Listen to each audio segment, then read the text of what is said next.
Hindi natuloy ang arraignment o pagbasa ng sakdal kay Lance Corporal Joseph Scott Pemberton. Pinagbigyan kasi ng Olongapo RTC Branch 74 ang hiling ng kampo ni Pemberton na bigyan sila ng panahong iapela sa Department of Justice ang kasong murder ng US Marine. Gusto kasi nilang pababain ito sa homicide.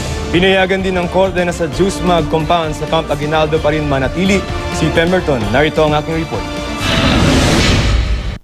Sa unang pagkakataon, nakita ng personal ng pamilya Laude si US Marine Lance Corporal Joseph Scott Pemberton, suspect sa pagpatay sa kanilang kapatid na si Jeffrey Jennifer Laude. Ang larawang ito kuha mismo ng ate ni Jennifer na si Marilu.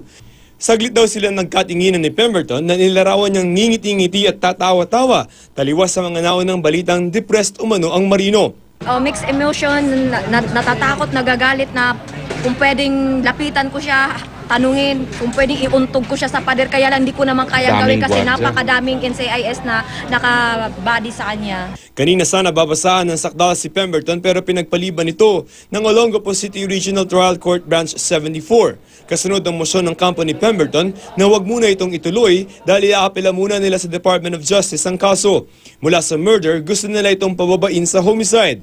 Sa simpleng definisyon, ang murder ay sinadya at ang homicide ay hindi sinadya. At sa ilalim ng batas, mas mabigat ang parusa sa murder.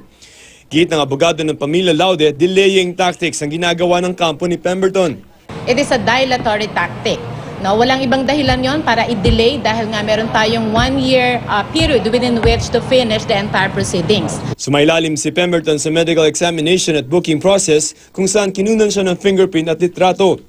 Pero sa ibinabang commitment order ng Olongapo RTC Branch 74, sa Jusmag compound pa rin sa Camp Aguinaldo, ikukulong si Pemberton. The commitment order is already issued, which states that accused Joseph Scott Pemberton be kept as detention prisoner at the Mutual Defense Board Security Engagement Board Facility, Jusmag Compound, Camp Aguinaldo, Quezon City. Ayon kay Atty. Evelyn Ursua, abogado noon ng Subic rape case victim na si Nicole, nakakalungkot daw na pinayagan ng korteng manatili si Pemberton sa Camp Aguinaldo. Pwede raw iakyat ang isyu ng jurisdiksyon sa Korte Suprema. Ang problema, inupuan yun ng Supreme Court, yung petition na yun. Hanggat sa natapos ang kaso, so ang judiciary dapat ay hindi nadidiktahan ng executive. Git pa ni Atty. Ursua, mali ang interpretasyon ng pamahalaan sa Visiting Forces Agreement o VFA. Lagi kasing sinasabi ng Department of Foreign Affairs o DFA na sa ilalim ng kasunduan, otomatikong nasa kustodiya ng Amerika ang mga sundalo nilang masasangkot sa isang kaso. At ang kaya lamang natin gawin ay hilingin ito. Ang US dapat ang mag-request dahil nga sa paragraph 4 na sinasabi na ang Pilipinas ang siyang dapat may custody dahil ang Pilipinas ang may primary jurisdiction. Mukhang nagdodoble kara yung gobyerno natin. Sa Lunes, mali maghaharap ang dalawang panig para dinggin ang mga mosyong inihain. Umaasa pa rin ng pamilya Laude na mabasahan ng sakdal si Pemberton bago mag-recess ang korte sa December 23 bilang pamasko na rin daw sa kanilang pamilya.